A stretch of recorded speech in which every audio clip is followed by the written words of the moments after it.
안녕하세요. 오늘도 사연살롱을 찾아주셔서 감사합니다. 저는 서울에서 옷가게를 운영하고 있는 30대 초반 여성입니다. 남편과는 3년 차가 되던 해에 헤어졌고요. 다행이라고 말을 해야 하나, 아이는 없었어요. 둘 다 사는 게 바쁘고 어느 정도 안정이 된 후에 아이를 갖자고 합의를 했는데 그 전에 헤어지게 된 거였죠. 물론 아이가 있다고 해서 제 마음이 바뀌지는 않았을 것 같은데 아이가 있으면 지금처럼 완전히 남남으로 연을 끊고 살 수는 없었을 테니 그동안 아이를 갖지 않은 건 정말 다행이라고 생각해요. 그에 반면 남편과 시댁가족들은 어쩌면 그런 작은 연줄조차 없다는 게 아깝고 아쉬울 수도 있을 거라고 생각하는데요. 그 점이 제가 두고두고 기분 좋은 이유예요. 사람이 원래 힘들 때 도와주고 잘 될 때 나누는 건데 이 인간들은 거꾸로인 사람들이었거든요. 제가 힘들 때는 연관 짓지 말라고 하고 차갑게 외면하더니 제가 잘 되고 난 후에는 가족끼리 돕고 살아야 한다고 숟가락 젓가락 다 얹으려 하는데 이런 사람들과 더 살아봤자 제 등골만 달아 없어질 것이 뻔했죠. 그래서 과감하게 이혼이란 선택을 하게 되었는데 지금부터 그 이야기를 여러분들에게 들려드릴까 합니다. 그리고 미리 고백하자면 저는 어릴 때도 공부랑은 별로 친하지 않았고 글쓰기는커녕 책도 잘 안 읽은 사람인데요. 그래도 끝까지 최선을 다해 사연을 적어볼 테니 부족한 글이겠지만 제 이야기 끝까지 들어주시길 바라겠습니다. 그럼 사연 바로 시작해 볼게요. 저는 어릴 때부터 그렇게 공부 말고 멋부리는 걸 좋아했어요. 그래서 엄마 속을 많이 썩이는 못난 딸이었는데요. 지금 생각해보면 그런 부족함이 많은 자식임에도 엄마에게 크게 혼이 난 적은 없었어요. 저희 엄마가 이혼하고 저를 혼자 키우셨거든요. 먹고 살기 바쁘기도 하셨고 또 아빠 없이 자라는 딸이 불쌍해 잘 혼도 못 내셨던 엄마였는데요. 저희 엄마는 정말 생활력이 강한 분이셨어요. 지금은 은퇴하셨지만 불과 5년 전만 해도 다른 아저씨들과 공사 현장을 누비며 미장일을 하셨거든요. 그래서인지 늘 깡마른 체형에 쇼컷을 하고 있어 여성미라고는 찾아볼 수가 없었는데요. 저는 그런 엄마가 세상에서 제일 멋있다고 생각했어요. 그래서 평소에도 우리 엄마가 일하느라 맨날 작업복 입고 있고 안 꾸며서 그렇지 제대로 갖춰 입고 화장해서 멋 좀 부리잖아? 그럼 유명한 모델 뺨치지. 라고 생각할 정도로 엄마를 좋아했는데 아마도 다른 엄마처럼 공부 가지고 잔소리한다고 저를 혼내지 않아서 제가 엄마를 많이 좋아했던 것 같아요. 그리고 엄마는 세상에 공부가 다가 아니라며 저더러 평생 하고 싶은 일을 찾아서 하면 그게 성공이라고 늘 말씀하셨는데요. 저는 지금도 그 말이 제 진로를 정했다고 자부해요. 사실 공부 안 하고 잡지책이나 보고 화장하고 다닌다고 학교 다닐 때 선생님한테 엄청 혼났거든요. 그리고 제가 딱히 사고친 건 없는데 저를 문제아로 보는 선생님과 친구들이 많아 불이익을 당한 적도 많았어요. 그럼 어린 마음에 억울하다고 엄마에게 이야기할 수도 있는데 저는 그때도 억울한 건 억울한 거고 고생하는 엄마에게 걱정거리를 안겨주고 싶지 않아 말을 하지 않고 참았어요. 그래서 엄마는 제가 학교를 졸업할 때까지 아무 문제가 없다고 생각하셨다고 했는데요.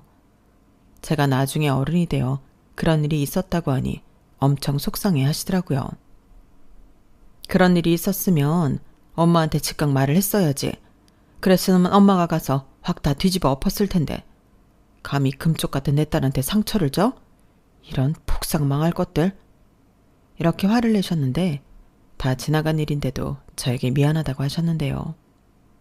이렇듯 저는 엄마와 좀 각별한 사이였어요. 아빠는 제가 2살이었는지 3살이었는지 해외에 나가 돈을 벌어 오겠다고 나간 이후 잠적을 했다고 했는데요. 할머니와 그 집 식구들이 쉬쉬했지만 엄마 말로는 아빠가 해외에 나가 외국 여자와 딴 살림을 차린 것 같다고 하더라고요.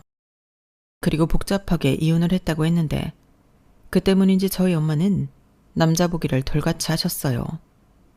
다 결혼 전에는 하늘의 별도 달도 따다 준다고 설치지만 막상 결혼하고 나면 손 하나 까딱하지 않고 사고만 친다고. 자기 평생 2번의 결혼은 없다고 했는데 그렇기 때문인지 엄마를 좋다고 하는 아저씨들도 많았는데 엄마는 단 한 번도 흔들린 적이 없었어요. 자기랑 결혼하면 더 이상 힘든 일도 하지 않고 저도 잘 키워주겠다고 말하던 아저씨도 있었는데 엄마는 그저 콧방귀만 뀌었죠. 사실 그때 저는 살짝 흔들렸거든요. 엄마가 더 이상 고생하지 않고 저도 다른 아이들처럼 하고 싶은 거 다 하고 아빠도 생긴다는데 나쁠 것이 없다고 생각했는데요. 엄마는 아니라고 했어요. 결혼 전에는 무슨 말을 못해? 엄마는 그런 말 이제 하나도 안 믿어. 괜히 재혼 잘못해서 너나 나나 상처만 받고 힘들지. 그럴 바에는 조금 힘들어도 지금처럼 우리끼리 재미나게 사는 게 나아. 이렇게 단호하게 아니라고 하니 그저 저는 아쉬운 마음만 뒤로 할 수밖에 없었죠. 그리고 그 말을 제가 이제 와서 곱씹게 될 줄은 몰랐는데요. 저희 엄마의 그 말은 세월이 흘러도 무슨 예언가의 말처럼 꼭 들어맞는 말이었어요.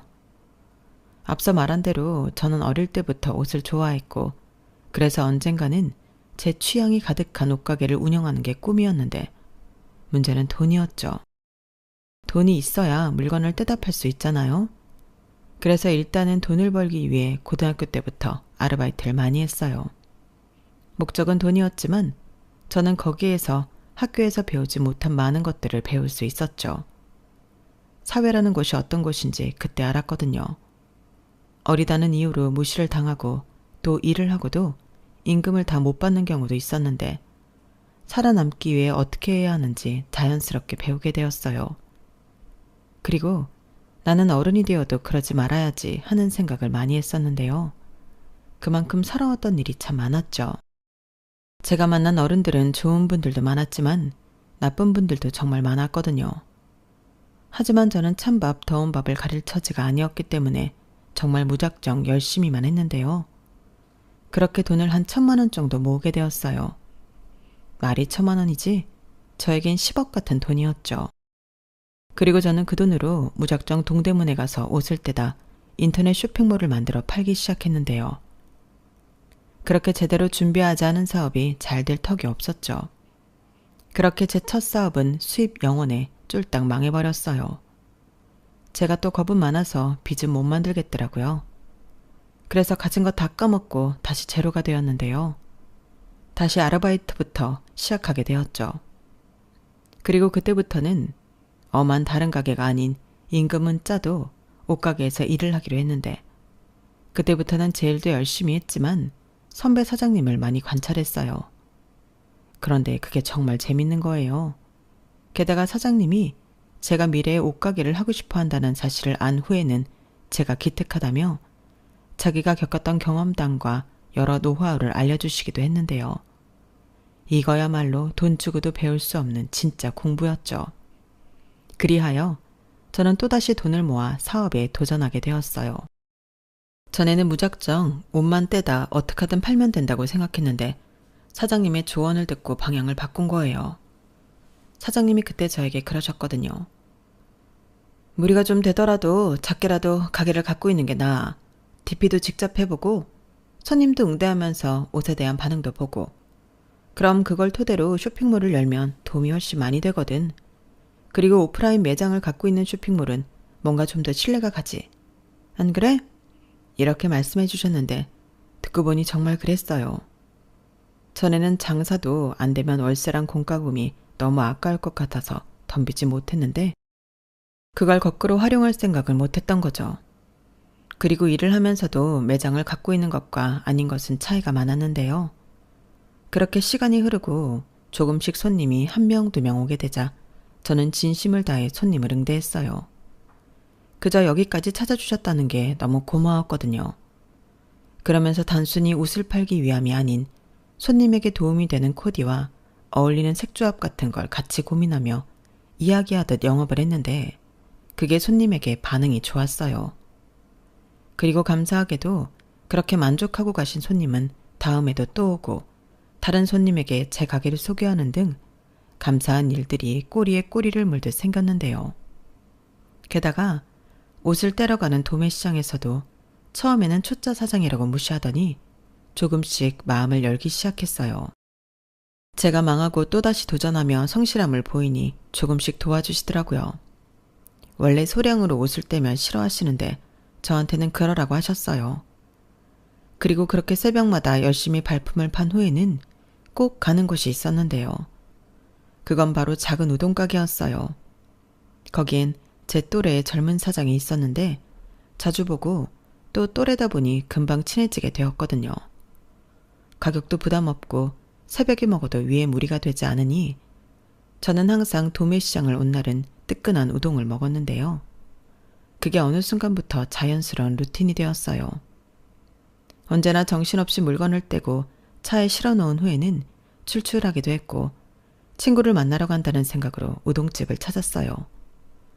그리고 저희 둘은 항상 서로를 응원해주는 고마운 친구였는데요. 그렇게 친해진 저희 둘은 친구를 넘어 연인이 되고 또 부부가 되었죠. 자기 왔어? 오늘도 힘들었지? 내가 좀 가서 도와주면 좋은데 정신이 하나도 없었네. 도와주긴 뭘 도와줘. 자기도 장사해야지. 오늘도 손님 많았어? 당연하지. 자기도 알잖아. 우리 가게 단골 엄청 많은 거. 빨리 앉아. 늘 먹던 튀김우동 나갑니다. 야, 우리 자기 튀김우동이다. 자기는 진짜 일본 장인보다 우동을 잘 만드는 것 같아. 그리고 내가 생각해봤는데 이렇게 양도 많고 맛있는데 자기 우동 너무 싸. 이렇게 많이 주고 건더기도 실한데 6,000원은 진짜 너무 싸지. 우리 한 1,000원씩만 올릴까? 에이, 그래도 그럼 안 되지.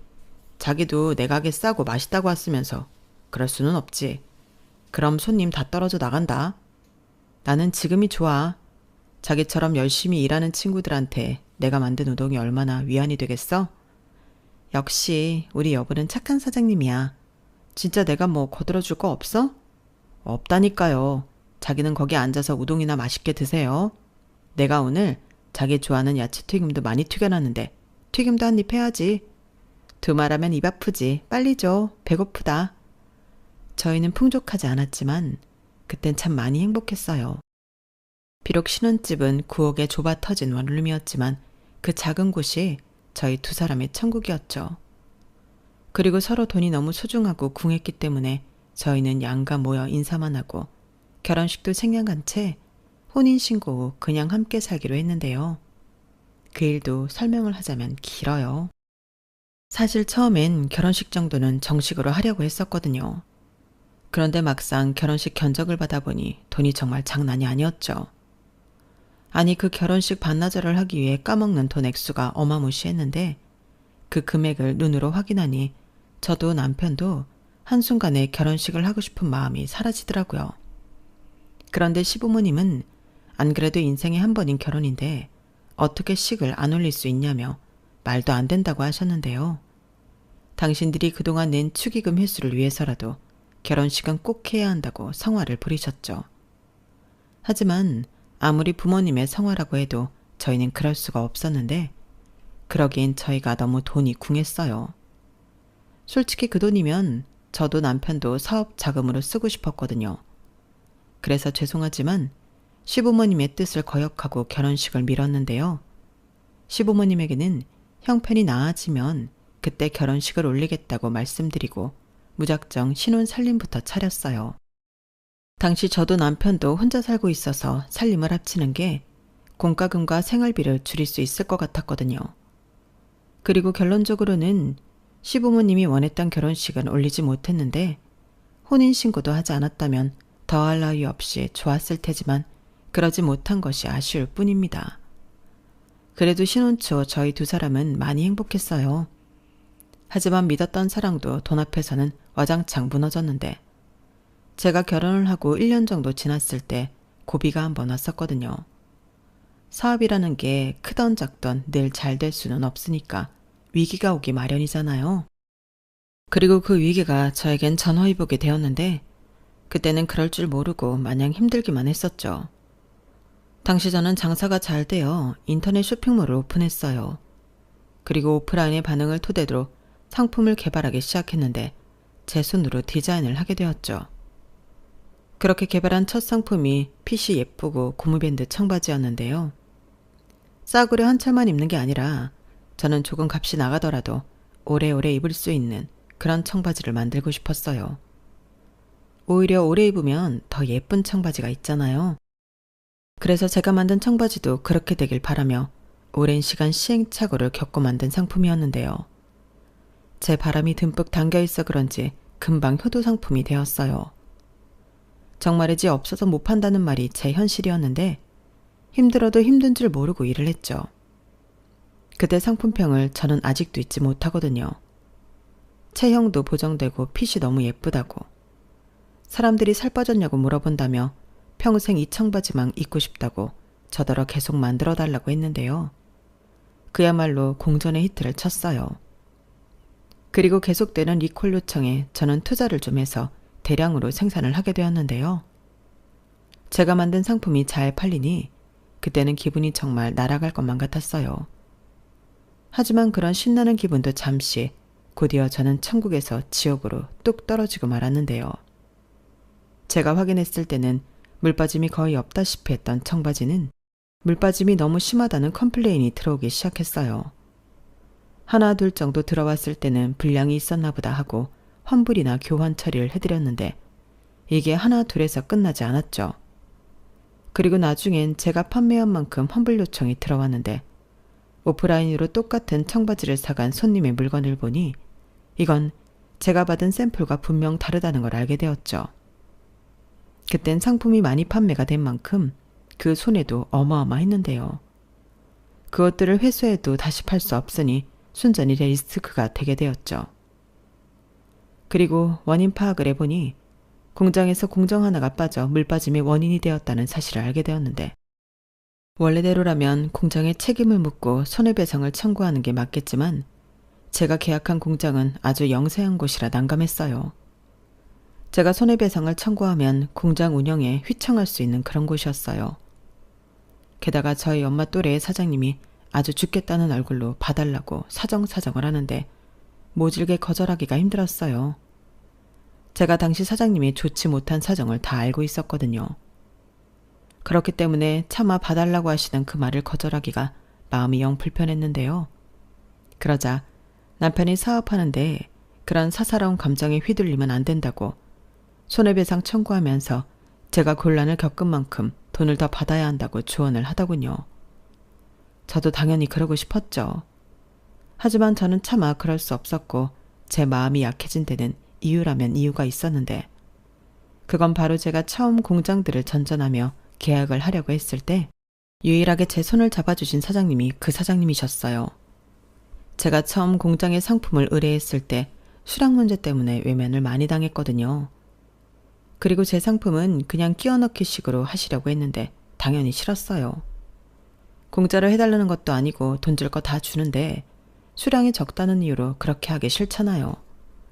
그리고 그때 유일하게 제가 제시한 조건으로 계약에 응해준 것이 그 공장이었는데요. 일을 하면서 사장님과도 껍데기와 소주잔을 기울이며 꽤 친분이 생겼어요. 그렇다 보니 남편은 사사로운 감정에 휘둘리지 말라고 했어도 저는 그럴 수 없었는데요.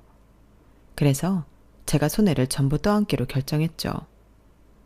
그러면서 빚도 3천만 원 넘게 생겼는데 남편에게 SOS를 쳤어요.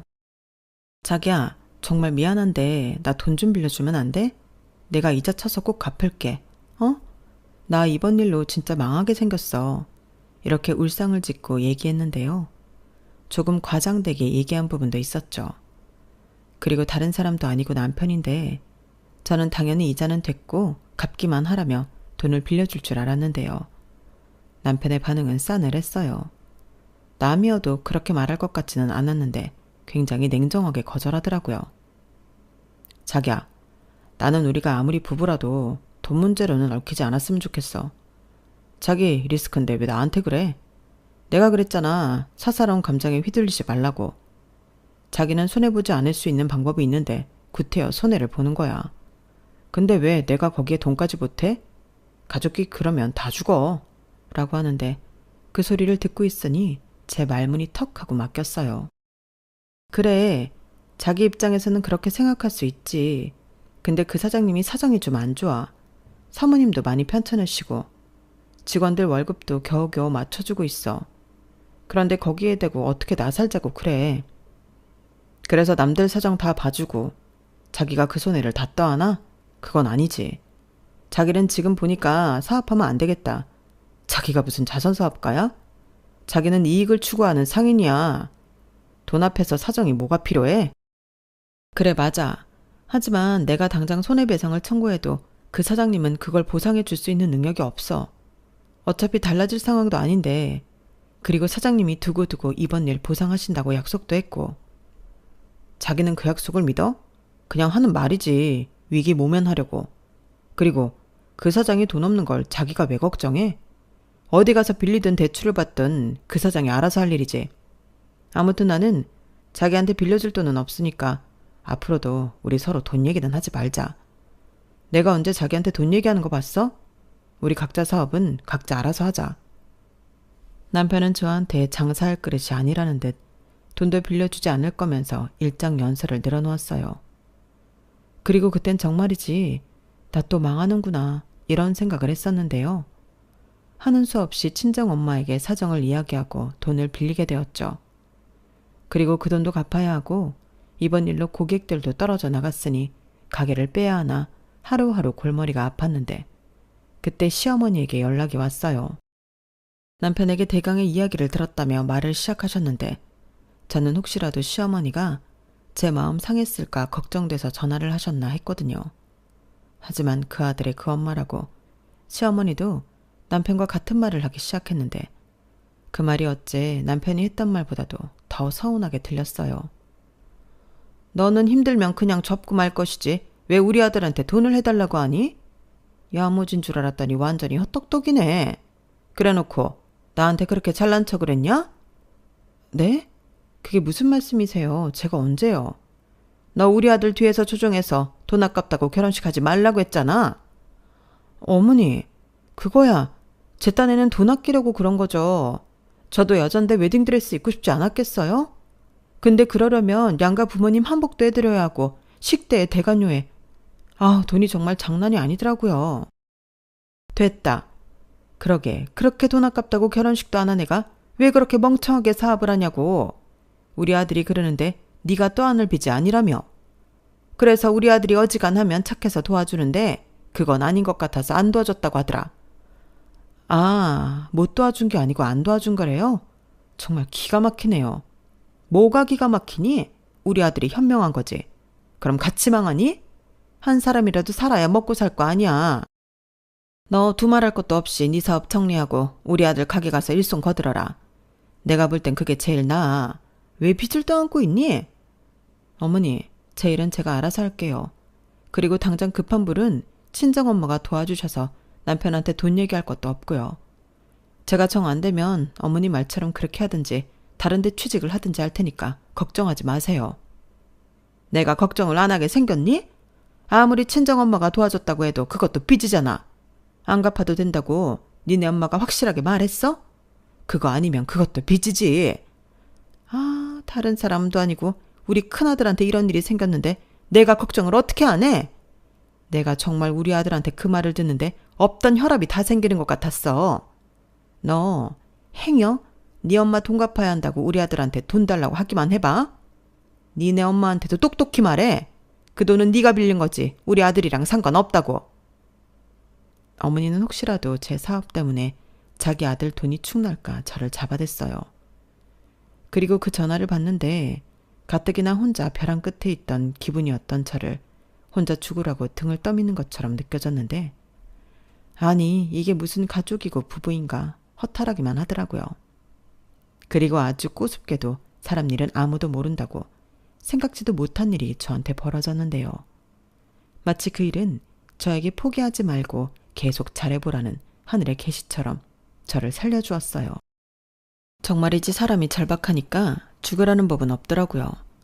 왜냐하면 제가 리스크를 안고 반품 처리한 후 고객들이 떨어져 나가는 게 아니라 오히려 신용할 수 있다며 구매가 늘어났어요. 저는 다시 물건이 없어서 못 파는 행복한 비명을 질렀는데 제가 픽한 상품은 가성비도 좋고 예뻐서 실패가 없다며 구매평도 많이 올라왔죠. 그런 진심 어린 예쁜 상품평을 볼 때면 고객님이 제 마음을 알아주는 기분이 들어 울컥할 때도 있었는데 그래서 더 당장의 이익보다는 내가 손님이라면 만족하고 마음에 들어할 상품들을 만들고 고르는 등 저는 제 일에 더 열중했어요. 그러니 온오프에서 제가 준비한 상품들이 그야말로 불티나게 팔렸는데 전에 안고 가던 리스크는 3달도 되지 않아 복구가 되었고 그 해에는 제가 사업을 한 일에 가장 많은 수익을 내기도 했는데요. 공장 사장님 일도 그랬어요. 사장님은 그때 저한테 큰 은혜를 받았다며 제가 맡기는 상품은 더욱 신경 써주셨고 언제나 1순위로 작업해 주시는 등 결과적으로는 제 든든한 조력자가 돼주셨는데 옆에서 그걸 다 본 남편은 설마 했지만 제가 그 일로 전화위복으로 성공가도를 달리자 살짝 배 아파하는 것 같더군요. 저더러 자기가 운이 좋아서 그렇지 보통은 내 말이 맞아 라며 없어 보이게 변명을 하기도 했는데 그래도 서운한 마음은 사라지지 않았죠. 원래 사람이 힘들 때 잘해주던 사람과 서운하게 했던 사람을 못 잊는 거잖아요. 그리고 또 한 사람 저의 구세주였던 엄마 돈도 당연히 우선순위로 갚았는데 저는 더 나아가 엄마에게 작은 평수였지만 투룸 신축 빌라를 사자고 권했어요. 뭐? 집? 아, 됐어. 어차피 엄마 혼자 사는데 뭐가 중요해. 중요하지. 집이잖아. 엄마 여름이면 여기 하수구에서 냄새도 심하게 올라온다면서. 그리고 겨울이면 춥고. 매년 겨울마다 고생하면서. 그러지 말고 요 앞에 신축 빌라 있던데 거기 작은 거 어때? 됐다니까. 아무리 작아도 새 집은 비싸지. 비싸도 내가 그 정도도 못 해줄까 봐? 그래도 그렇지. 너 이제 혼자 아니야. 정서방이랑 네 시댁에서 싫어할 수 있어. 됐다 그래. 나 힘들 때 알아서 하라고 했던 인간이 정서방이야. 사업은 각자 알아서 하는 거라고 했다니까. 내가 벌어서 내 돈으로 우리 엄마 집 옮겨준다는데 지가 뭐라고 해? 아휴, 아직도 그 일로 꿍해? 정서방은 정서방대로 생각이 있었겠지. 몰라. 서운한 건 서운한 거지. 그리고 이 집 보증금 빼서 보태고 그러면 뭐 얼마나 더 들겠어. 부족한 건 대출 좀 받고 하자. 여기 엄마 집이기도 하지만 내 친정이잖아. 저는 싫다는 엄마에게 끝까지 졸랐어요. 그래서 저희 엄마가 못 이기는 듯 넘어오게 되었는데 사실 저희 엄마도 새 집에서 살고 싶었겠죠. 그리고 살던 집 보증금 빼고 당신 적금 깨고 제가 갚은 돈까지 모두 넣고 부족한 돈만 저더러 해달라고 했는데 정말 생각보다 제 돈이 많이 들어가진 않았어요. 그리고 말은 싫다고 해도 좋아하는 엄마를 보며 그렇게 뿌듯할 수가 없었는데요. 그런데 그 사실을 안 남편은 그렇지 않더군요. 무슨 떼돈 버냐? 아니 사람이 손이 왜 이렇게 커? 장모님 집을 사들였다고? 이렇게 아주 눈을 까디집고 저에게 뭐라고 하기 시작했는데요. 그러면서 한다는 말이 친정이든 시댁이든 똑같이 해야 한다고 하더군요. 그리고 우리도 원룸 사는데 우리 집부터 어떻게 해야 하는 거 아니냐며 생각하면 생각할수록 저더러 괘씸하다고 하는데 제 입장에서는 사도 난말하는 거였죠. 제가 힘들 때도 잘도 외면하더니 이제 와서 남편 말은 완전히 제 주머니만 털자는 거잖아요. 그러면서 저더러 무슨 떼돈을 버냐고 비아냥거릴 때는 언제고 말을 저리 바꿀 수 있다니 뻔뻔하게만 보였는데요. 그냥 가만히만 있으면 중간이 나가지. 왜 지 돈도 아닌데 당당하게 여기저기 집을 해주라고 난리를 치는 건지 저는 남편한테 실망했어요. 그리고 그게 시작이 되어 저희 부부 사이는 멀어져 갔는데 여기에 시어머니라는 사람은 자기 아들을 말리지 못할 망정 더한 사람이었는데요. 이번에도 자기 아들한테 들었는지 제가 친정집 이사를 도운 걸 알고 난리를 치기 시작하셨어요. 자기 아들한테 돈 달라고 할까 큰 소리를 내더니 이번엔 제가 번 돈이라도 저는 출가 외인이라 친정에 돈을 주면 안 된다고 하는 거예요. 그러면서 남편처럼 자기 집도 낡았다며 이사 가고 싶다고 아파트 타령을 하는데 신축은 바라지도 않으니 한강이 보이는 9층 브랜드 아파트로 집을 옮겨달라고 하더군요. 말도 안 되는 소리였죠. 저는 저도 모르게 콧방귀가 나오고 말았어요.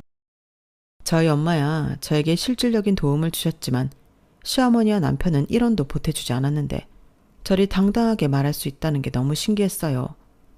그래서 내가 왜 출가 외인이냐. 나는 우리 엄마 딸이고 나 힘들 때 유일하게 도와준 사람도 우리 엄마인데 결혼했다는 이유로 친정을 외면하라는 거냐며 한강뷰 아파트 가고 싶으면 며느리 말고 아들한테 얘기하라고 했는데요. 시어머니는 잠시 당황하더군요. 사실 제 말에 틀린 말은 하나도 없잖아요. 게다가 자기가 우기면 다 되는 건가요? 시어머니는 제가 남편을 운운하자 저더러 못 배워먹었다며 전화를 끊으셨어요. 저는 그러거나 말거나 신경을 쓰지 않았는데 그 뒤에는 뭐 무늬만 부부일 뿐 쭉 냉전의 시간을 갖게 되었죠. 남편은 계속해서 저더러 뭘 잘못했는지 모른다며 상대하지 않으려 했고 저 역시도 잘못한 게 없기에 평소처럼 제 사업에만 집중했죠. 그리고 물 들어올 때 노젓는다고 상승세에 접어들어 이것저것 시도한 상품들까지도 반응이 좋았는데요. 그전에는 옷만 중심적으로 팔다 가방, 신발, 액세서리, 자파까지 저는 판매 카테고리를 늘려갔어요. 그야말로 토탈 패션 사업을 하게 되었는데 전체적인 코디가 가능하다 보니 기대는 별로 하지 않았는데 판매량이 날이 갈수록 늘더라고요. 그리하여 제 사업은 점점 고수익을 내기 시작했어요. 그때는 모든 것이 다 처음이라 시행착오도 많고 저 혼자 대부분의 일을 하니 정신도 없었는데 그래서 남편과 시댁이 저를 괴롭혀도 바빠서 별로 신경을 못 쓴 적도 있었죠. 그러다 저는 본격적으로 사업을 더 키워보기로 결심을 했는데요. 작은 옷가게가 아닌 정식 사무실과 매장을 구분지어 제대로 하고 싶었어요. 게다가 제가 주먹구구식으로 하는 게 아닌 인터넷 쇼핑몰도 따로 전문적으로 관리할 수 있는 직원들이 있으면 좋겠다는 생각이 들었는데 확실히 전문 직원들을 고용하니 퀄리티부터가 달라지더군요. 물론 그에 따른 인건비는 발생하겠지만 그로 인해 판매량이 늘어났으니 비용이라는 생각도 들지 않았죠. 그리고 남편은 제가 더 잘 되니 배알이 꼬인 건지 저더러 헛바람이 단단히 들었다며 그렇게 일 크게 벌리다 망하면 빚더미에 오른다고 적당히 하라고 시비를 걸기도 했는데요. 그도 그럴 게 남편의 우동집이 그때부터 뭔가 잘 안 되기 시작했어요.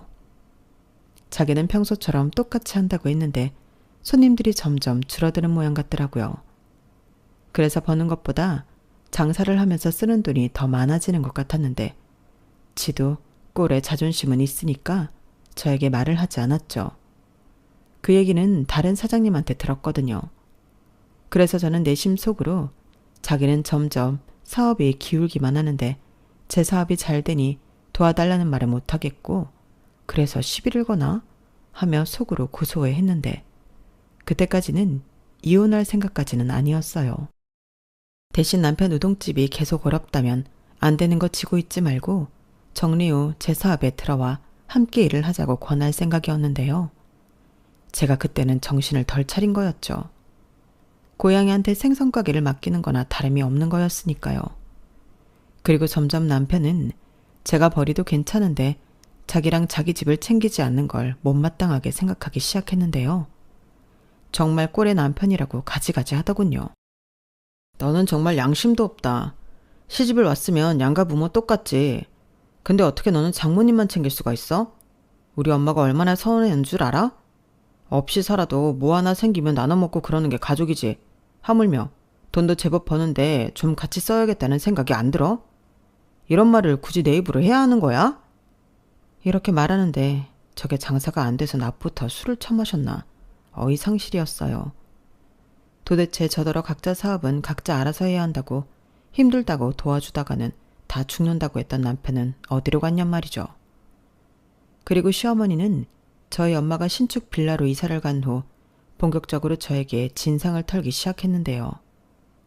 저희 엄마 집을 뺏어올 수도 없으니 저더러 자기네 집을 사달라고 계속 조르셨어요. 전에 끝난 얘긴 줄 알았는데 그게 아니더라고요. 오히려 구체적으로 부동산을 알아보셨는지 굳이 바쁜 저에게 찾아와 여기 집은 어떻고 저기 집은 얼마라는 등 자기 혼자 김칫국을 마셨는데 저는 그럴 돈 없다고 딱 잡아댔어요. 그러자 시어머니가 말도 안 되는 소리를 한다며 저를 아주 잡아먹을 것처럼 굴더라고요. 네가 돈이 없으면 누가 돈이 있니? 귀신을 속여라. 어디서 나를 속이려 들어? 너는 그렇게 시댁 도와주는 게 싫으냐? 그럼 그게 좋아요? 그 애도 그러던데요. 저 애도 아직 원룸 사는데 누굴 도와주냐고요.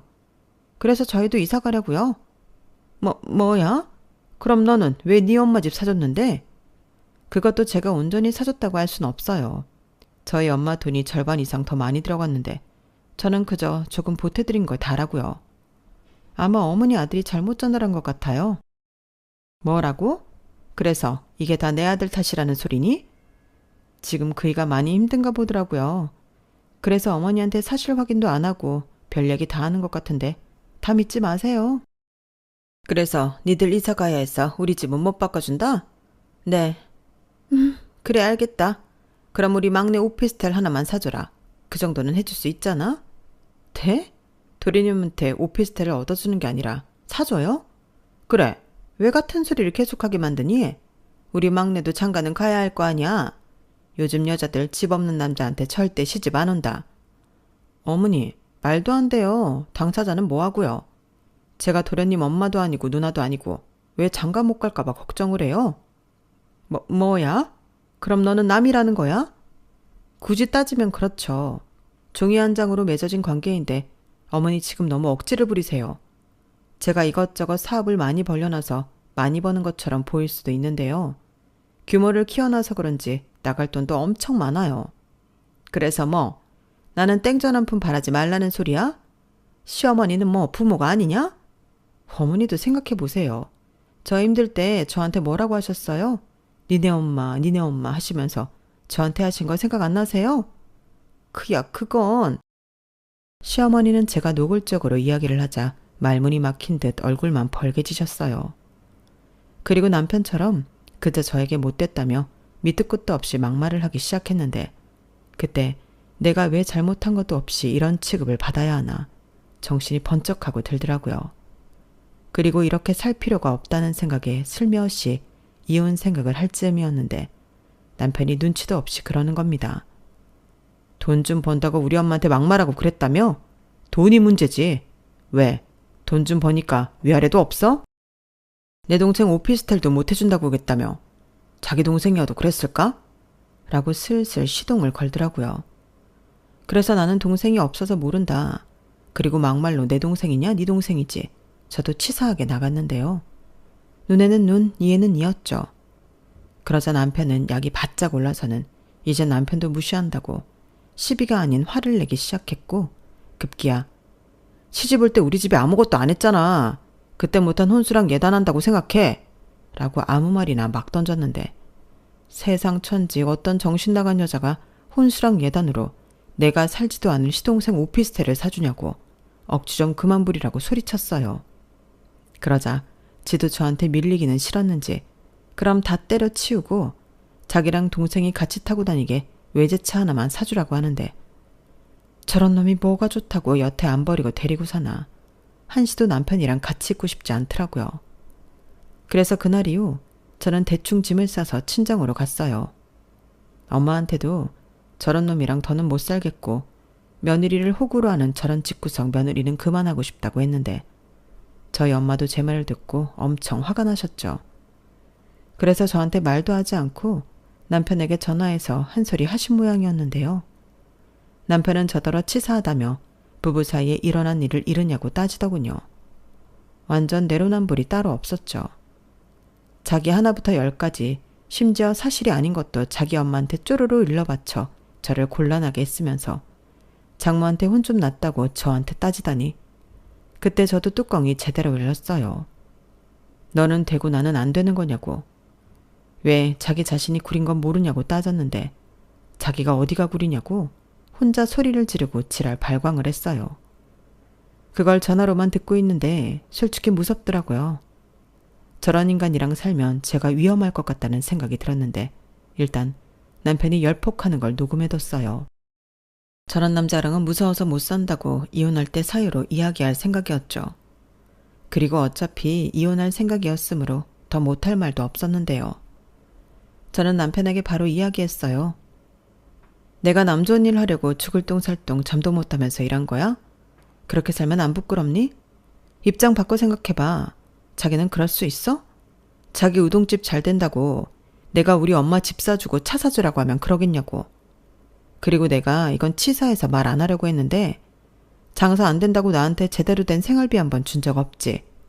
정말 양심 없다. 저는 시켜주면 밤을 새서라도 제 불만을 다 털어놓을 수 있을 정도였어요. 아니 이렇게 말을 해도 이 무식한 놈은 어째 못 알아먹을 수도 있다는 걱정이 들었는데 뭐 결론은 이혼 서류 갈 거니까 도장 찍으라고 말하고 전화를 끊었죠. 그리고 걸려오는 전화는 일절 받지 않았는데요.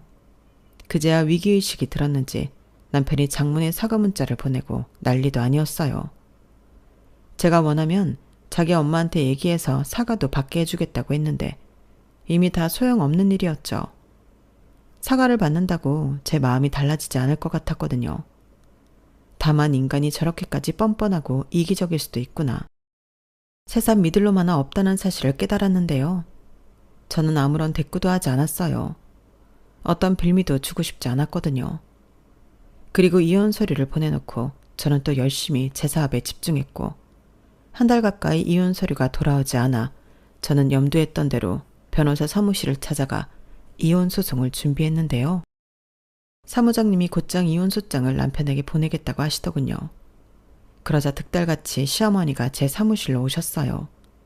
어째나 급하게 오셨는지 복장이 말이 아니었는데 그때는 보는 눈도 많은데 이혼만은 말아달라고 사정사정을 하시더라고요. 다시는 그런 일 없을 거고 제 돈은 준다고 해도 안 받는다나 어쩐다나 마음에도 없는 소리를 잘도 하셨는데 저는 됐다고 영업방해로 경찰에 신고하기 전에 가시라고 했죠. 그리고 결국 시어머니가 저희 사무실 바닥에 대자로 누워버리셨는데 저는 그 모습을 사진으로 찍었고 곧장 경찰에 신고를 했어요. 그러자 시어머니가 당황했는지 자리에서 벌떡 일어나셨는데 경찰이 생각보다 빨리 도착했더라고요. 그렇게 시어머니는 경찰들 손에 붙잡혀 나가셨어요. 저는 혹시라도 다음에는 남편이 와서 난동을 부릴까 직원들에게 미안하다고 오늘은 일찍 퇴근하라고 했는데 다행이라고 해야 하나? 남편은 나타나지 않았어요. 그렇게 저는 남편과 이혼 소송이 시작되었고 돈이 없어서인지 아니면 질 것이 뻔해 변호를 해주겠다는 사무실을 못 찾았는지 소송은 아주 싱겁게 끝이 났죠. 어차피 저희 두 사람은 혼인 기간이 그다지 길지 않았으니까요. 게다가 둘이 살림을 합쳤을 때도 둘 다 가진 것도 없어서 네 거 내 거 주장할 것도 없었는데 남편은 제가 번 돈으로 호의호식하고 싶었겠지만 그건 법으로도 어찌해 볼 수 없는 일이었어요. 그렇게 저는 빈대 같은 남편과 깨끗하게 헤어졌고 남편은 들리는 소문에 가게 보증금도 다 까먹어서 길거리 장사를 한다고 했는데요. 그것도 얼마나 갈지 모르겠다고 주변에서는 혀를 찼어요. 솔직히 가격도 그렇고 맛도 없는 건 아니라서 성실하게만 하면 혼자 먹고 살 정도는 될 거라고 생각했는데 이젠 저도 알 바가 아니죠. 잘 먹고 잘 살든 못 먹고 못 살든 제 인생에서 그놈이 빠졌다는 것이 그저 신날 뿐입니다. 아주 알턴니가 시원하게 빠진 기분이 들더라고요. 그리고 지금 기분 같아서는 일만 열심히 하고 싶은 마음인데요. 또다시 위기가 찾아와도 멋지게 제 힘으로 극복할 수 있는 CEO가 되고 싶어요. 그렇게 열심히 살다 보면 그런 저와 꼭 맞는 누군가도 만날 수 있지 않을까 그런 생각도 해보는데 앞으로 펼쳐질 제 인생을 더욱 멋지게 살아보고 싶습니다. 저는 현재 오피스텔에서 혼자 지내고 있어요.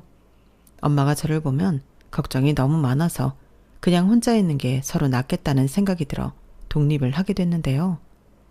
대신 주말에는 엄마와 찜질방도 가고 1박 2일 여행도 다니고 어릴 때 못 해본 추억 만들기를 하고 있어요. 솔직히 이렇게 사는 것도 나쁘지 않더라고요. 무엇보다 가끔 듣는 엄마의 잔소리는 꽤 들어줄 만한데 그 잔소리를 들으며 언젠가는 저도 그런 엄마의 걱정이 무색할 만큼 잘 사는 딸이 되면 좋겠다는 바람을 가져봅니다. 이상 여러분들에게 들려드리고 싶었던 제 이혼 사연은 여기까지예요. 제 사연 어떻게 들으셨나요?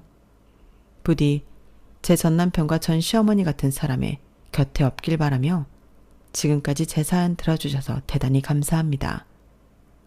안녕히 계세요. 건강하시고요. 여러분, 사연 댓글에 응원과 현명한 조언 부탁드려요. 좋아요와 구독은 저에게 큰 힘이 됩니다. 오늘도 좋은 일 가득하세요.